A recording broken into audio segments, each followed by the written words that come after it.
હરિઓમ વિદ્યાર્થી મિત્રો, આજે આપણે ધોરણ 8 વિષય સામાજિક વિજ્ઞાન પાઠ આપણો છઠ્ઠો સ્વાતંત્ર્ય ચળવળો બરાબર. આગળના વિડીયોની અંદર આપણે આગળના પોઈન્ટની ચર્ચા કરેલી હતી. આજે આપણે કરીશું વિદેશમાં ક્રાંતિકારી પ્રવૃત્તિઓ. બીજો પોઈન્ટ છે માનવગઢ હત્યાકાંડ, ત્રીજું છે ગાંધીજી હિન્દમાં આગમન. બરાબર, આ બધા જ પોઈન્ટની ચર્ચા આપણે આજના વિડીયોની અંદર કરીશું ખાસ કરીને. બરાબર,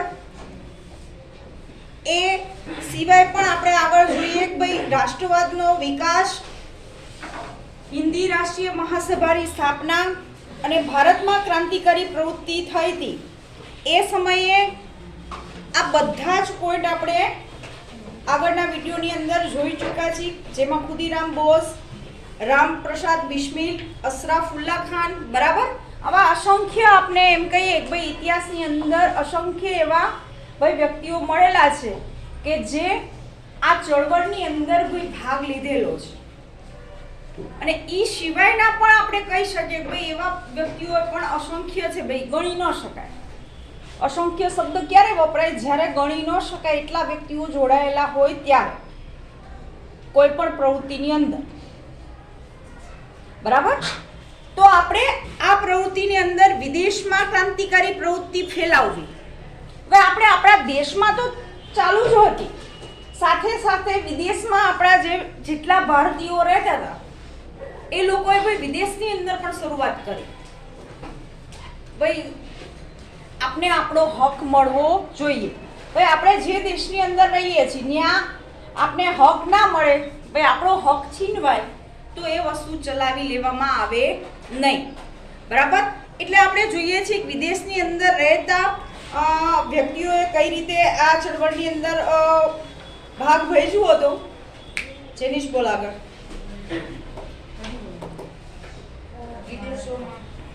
વિદેશોમાં ક્રાંતિકારી પ્રવૃત્તિ કઈ રીતે? અને વિદેશની ધરતી પર ઘણા નામી અનામી લોકોએ દેશને સ્વતંત્રતા અપાવવા સહાય ગવરી છે. પ્રથમ વિશ્વ યુદ્ધ પૂર્વ વિદેશોમાં વસતા ભારતીય ક્રાંતિકારીઓ વધુ સક્રિય થયા અને ઇંગ્લેન્ડ, અમેરિકા, ફ્રાન્સ વગેરે દેશોમાં ક્રાંતિકારી પ્રવૃત્તિઓ ચલાવવામાં આવી. જેમાં ઘટના વતી શ્યામજી કૃષ્ણ વર્મા ઇંગ્લેન્ડમાં ઇન્ડિયન હેન્ડબુક સોસાયટીની સ્થાપના કરી. સંસ્થાના પ્રચાર માટે ઇન્ડિયન સોશિયોલોજિસ્ટ નામનું સામયિક શરૂ કરી અને સંસ્થાના કાર્યાલયને ઇન્ડિયા હાઉસ નામ આપ્યું.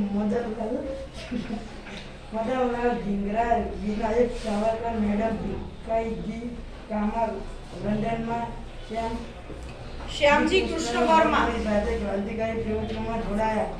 સોશિયોલોજિસ્ટ મદનલાલ ધીંગરા ઈસવીસન 1909માં વિલિયમ રાઇટની ગોળી મારી હત્યા કરતા તેમની ફાંસી આપવામાં આવી. શ્યામજી કૃષ્ણ વર્મા લંડન, પેરિસ ગયા બાદ લંડનમાં તેમની કામગીરી સાવરકરે સાંભળી. ઈસવીસન 1817 સંગ્રામની 44 વર્ષની ઉજવણી ઈસવીસન 1907માં કરતા તેમની ધરપકડ કરવામાં આવી.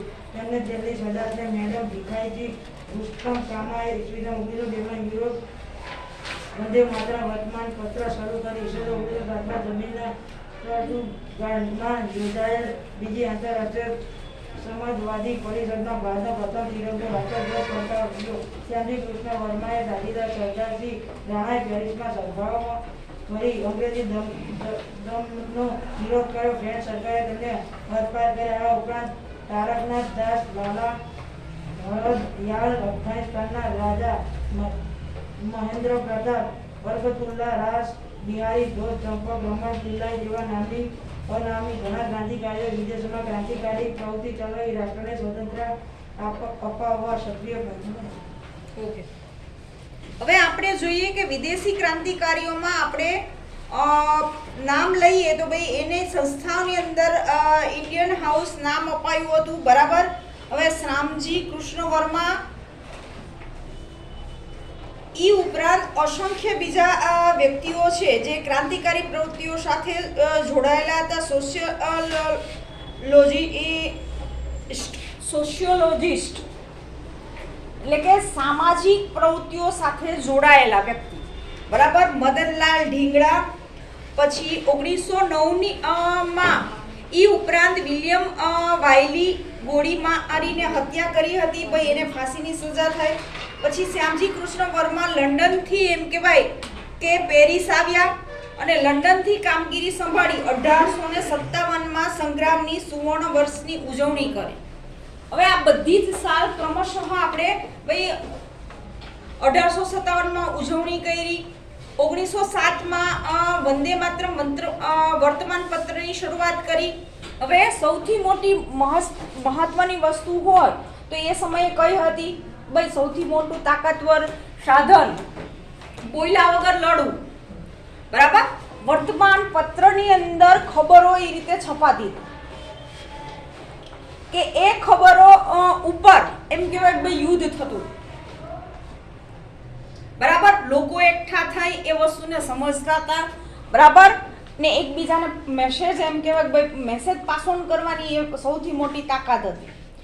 આવા અસંખ્ય વર્તમાન પત્રો એ સમયની અંદર શરૂ કરવામાં આવ્યા હતા, બરાબર. લેખો સભાઓ ભરીને લોકોને સમજાવવામાં આવતું હતું, બરાબર, કે આ જે પણ વસ્તુ થઈ રહી છે ક્યાંક ને ક્યાંક આપણે ભાઈ લોસ જઈ રહ્યો છે.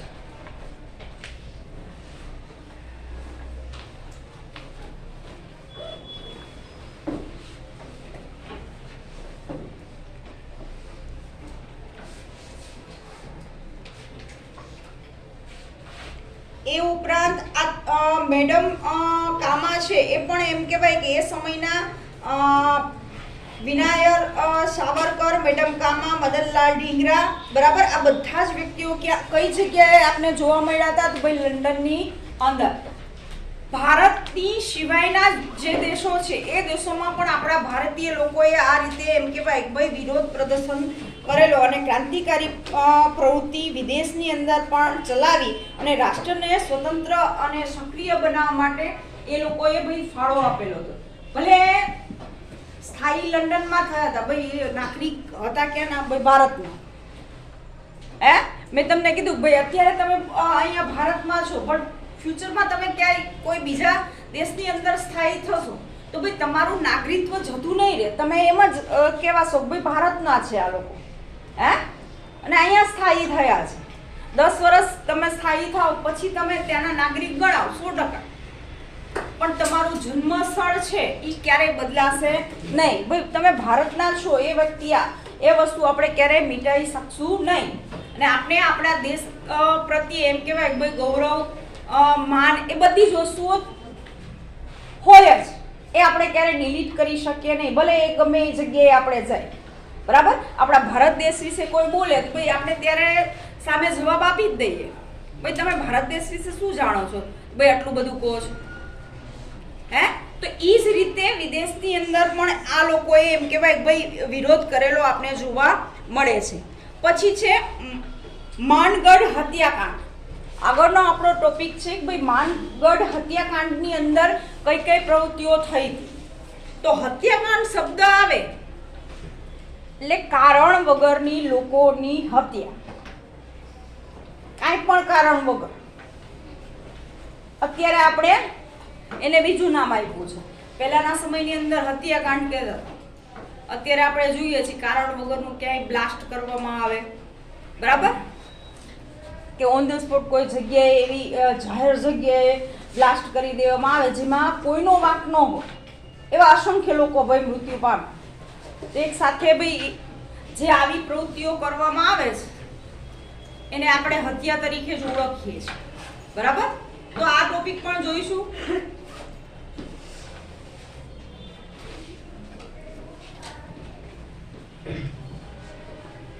માનગઢ હત્યાકાંડ 17 નવેમ્બર 1913 ના રોજ ગુજરાત રાજસ્થાનની સરહદ ઉપર આવેલ માનગઢ ડુંગર પર સર્જાયો હતો. તેને આદિવાસીઓના બલિદાનની ગૌરવશાળી ઘટના ગણવામાં આવે છે. આ સમયે ગોવિંદ ગુરુની ભગત ચાલવાથી ભીલોમાં નરજીવનો સંચાર થયો, તેમજ તેમનામાં આત્મસન્માનની ભાવના વિકાસ થયો અને તેમના જીવનમાંથી અંધશ્રદ્ધા, વહેમો, બદીઓ અને કુરિવાજો દૂર કરવા પ્રેરણા મળતા ઉન્નતિ માટે પ્રયાસો કર્યા. આ સાથે 17 નવેમ્બર 1913 ના રોજ હજારો ભીલો અંગ્રેજોથી અને દેશ રાજ્યોથી મુક્તિ મેળવવાના સોપન સાથે માનગઢ ડુંગર પર એકત્રિત થાય. તે દિવસે બ્રિટિશ લશ્કર અને સહયોગી દેશી રજવાડાના લશ્કરે માનગઢના ડુંગર પર હુમલો કર્યો.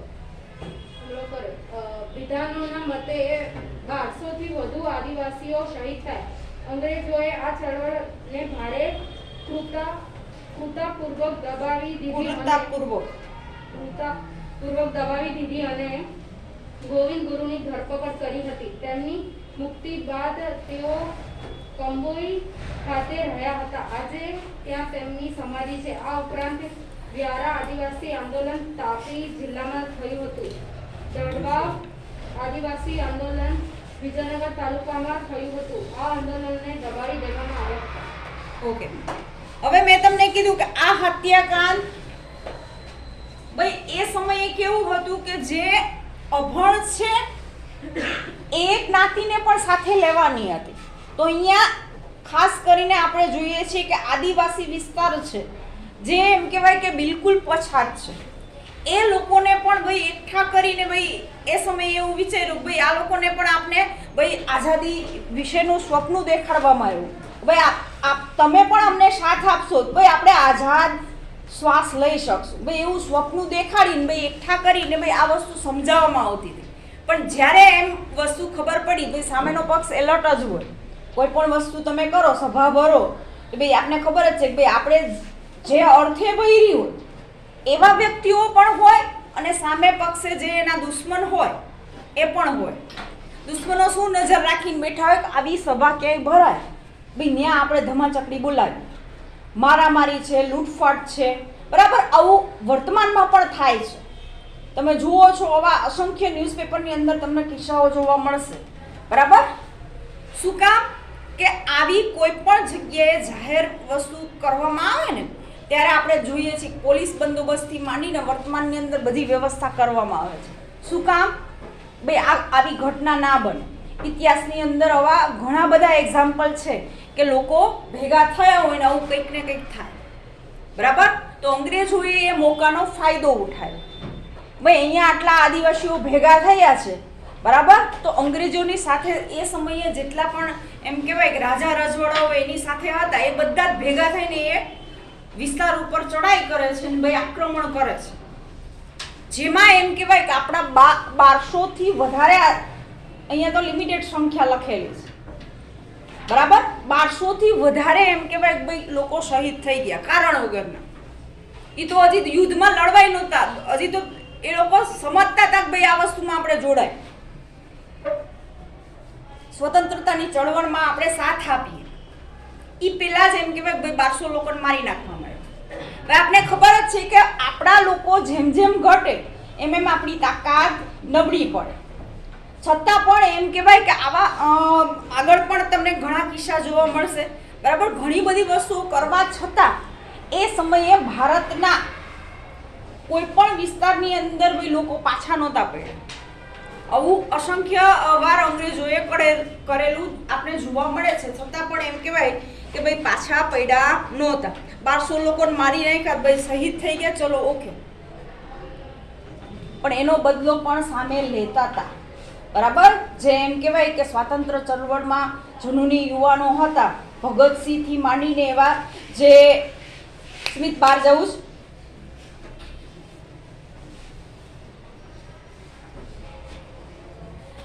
યંગ યુવાનો હતા, એ યુવાનો એમ કહેવાય માથે કફન બાંધીને જ ફરતા.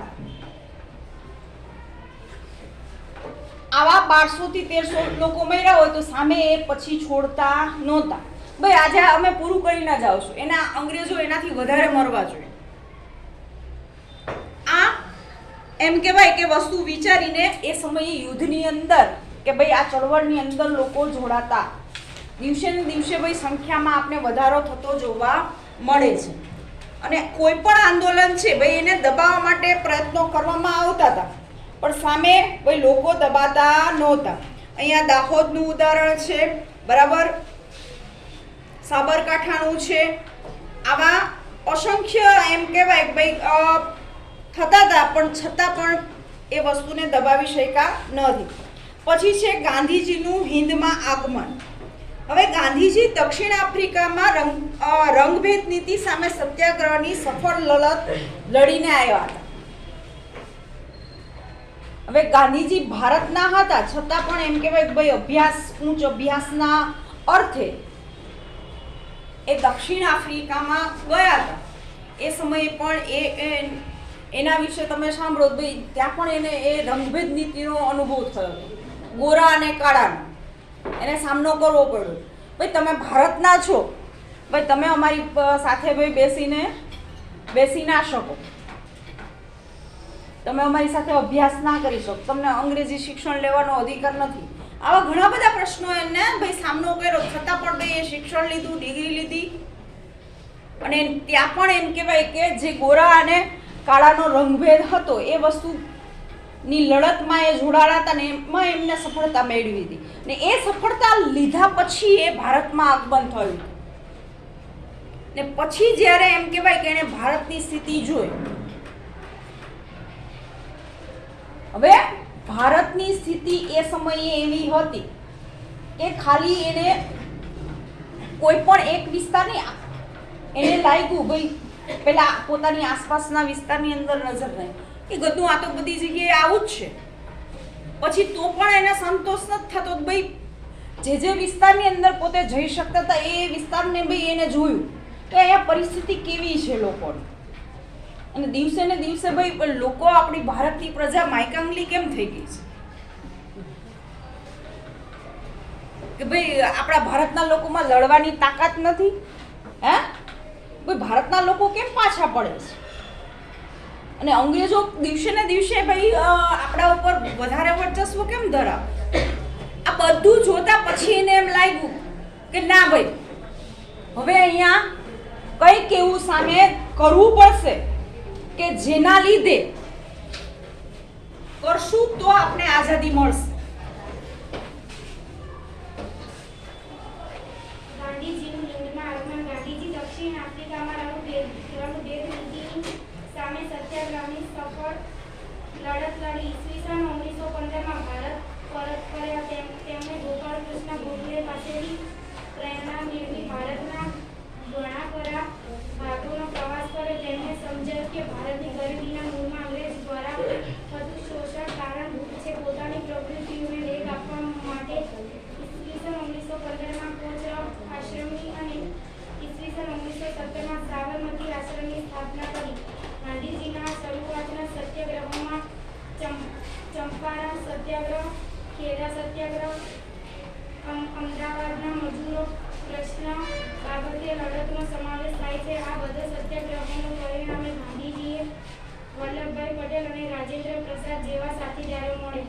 ઓકે, હવે આપણે જોઈએ છીએ કે ગાંધીજીના ગુરુ કોણ હતા? ભાઈ ગોપાલકૃષ્ણ ગોખલે.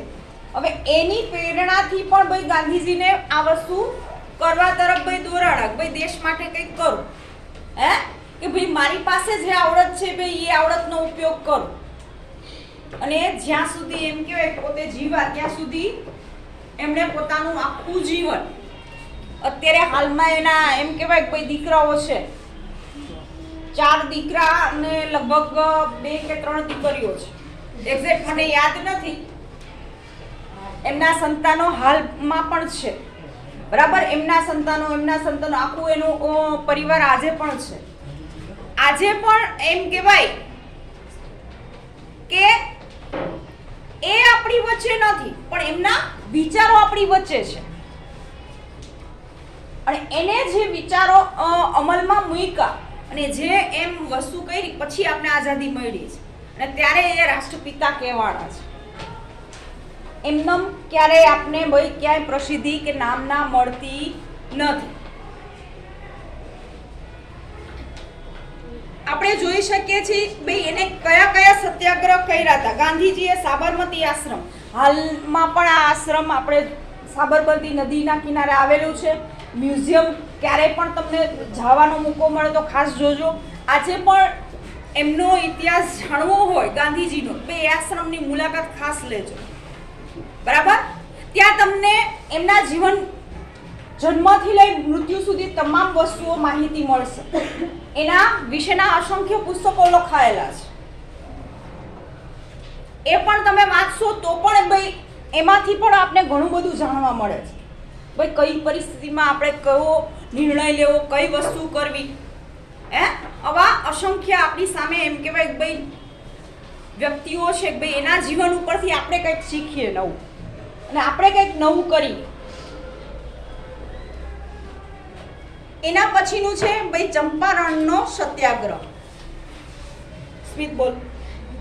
હિમાલયની તળેટીમાં બિહારમાં ચંપારણ આવેલું છે. 19મી સદીની શરૂઆતથી જ અહીં યુરોપીયોને ગળીના બગીચા અને કારખાના સ્થાપ્યા. અહીં ખેડૂતોએ જમીનના ભાગ પર ફરજિયાત ગળીનો ખેતી કરવાની ફરજ પાડવામાં આવતી. આ પદ્ધતિને તીન કઠિયા પદ્ધતિ તરીકે ઓળખવામાં આવતી. ચંપારણ ખેડૂત પર વધુ મહેસૂલ અને વેરા નાખવામાં આવતા, જેથી તેમને મુશ્કેલીમાં વધારો થયો.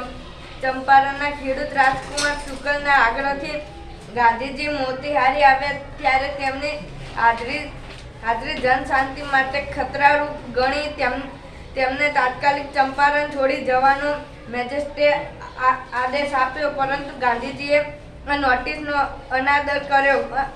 અંતે ગાંધીજીએ ખેડૂતના પ્રશ્નોને સમજવા પ્રયત્નોને કરવાની પરવાનગી મળી. ગાંધીજીનો આ સત્યાગ્રહ સફળ થયો.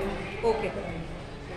ચંપારણનો સત્યાગ્રહ એટલે કે ભાઈ હિમાલયની તળેટી આ બિહારમાં આવેલું આ વિસ્તાર છે. આ વિસ્તારના ખેડૂતોને ભાઈ અન્યાય થતો, બરાબર. તો એ ખેડૂતોના માટે એમ કહેવાય કે ભાઈ ત્યાં સત્યાગ્રહ કરવામાં આવ્યો હતો. ખેડૂતો ઉપર અસંખ્ય અત્યાચારો થતા હતા, બરાબર. મેં કીધું કે આપણો એ સમયના જે ખેડૂતો હતા એ દિવસે ને દિવસે દેવાદાર બનતા જતા હતા.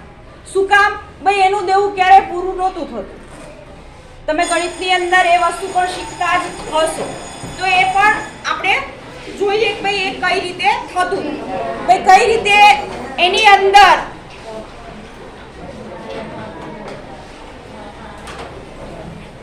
દિવસે ને દિવસે એમ કહેવાય ભાઈ દેવું કઈ રીતે વધતું હતું. તો આપને ખબર જ છે કે ભાઈ જેમ જેમ દિવસો પસાર થાય એમ દરેક વસ્તુનું વ્યાજ વધતું જાય છે. તો એ રીતે એમ કહેવાય કે આ વસ્તુ એ સમયની અંદર કરવામાં આવતી હતી.